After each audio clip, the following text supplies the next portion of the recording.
আমাদের কাছে অনেক সময় রোগীরা এসে বলেন যে আমি যমজ সন্তান নিতে চাই, অর্থাৎ উনি দুটি সন্তান যাতে একসাথে কনসিভ হয় সেটি চাচ্ছেন।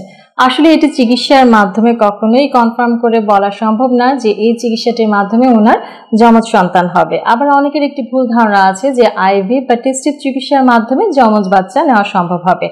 আসলে এ ধরনের কিছু নেই। যখন দেখা যায় যে আমরা নর্মাল যে ধরনের চিকিৎসাগুলো করে থাকি, যে ওষুধের মাধ্যমে, ইনজেকশনের মাধ্যমে ডিম বড় করা চিকিৎসা করে থাকি, আইইউআই করে থাকি, এই ধরনের চিকিৎসাগুলোতে দেখা যায় যে যখন একটার অধিক ডিম বড় হয় ইনজেকশন দেওয়ার কারণে, তখন দেখা যায় যে মাল্টিপল প্রেগনেন্সি অর্থাৎ যমজ বাচ্চা হতে পারে।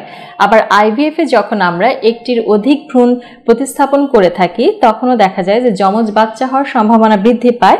আবার অনেক সময় একটি ভ্রূণ দুই ভাগ বা ডিভিশন হয়েও কিন্তু যমজ সন্তান হতে পারে, এবং সেটি সম্পূর্ণই কিন্তু দেখা যায় যে মানুষের হাতে নেই। তো এই ভুল ধারণাটি থেকে রোগীরা আমাদেরকে প্রশ্ন করে থাকেন এবং ইচ্ছা প্রকাশ করে থাকেন যে আমি যমজ সন্তান নিতে চাই, অথবা বন্ধ্যাত্বের চিকিৎসার মাধ্যমে আমার যমজ সন্তান কি হবে কিনা। আসলে হয়তো কিছুটা সম্ভাবনা বৃদ্ধি পায়, যেহেতু আমরা ডিম বড় করার ইনজেকশন দিচ্ছি, অনেক সময় একের অধিক ডিম বড় হচ্ছে, সেই থেকে হয়তো তার যমজ সন্তান হতে পারে। এছাড়া আসলে এই ধারণাটি ভুল। ধন্যবাদ।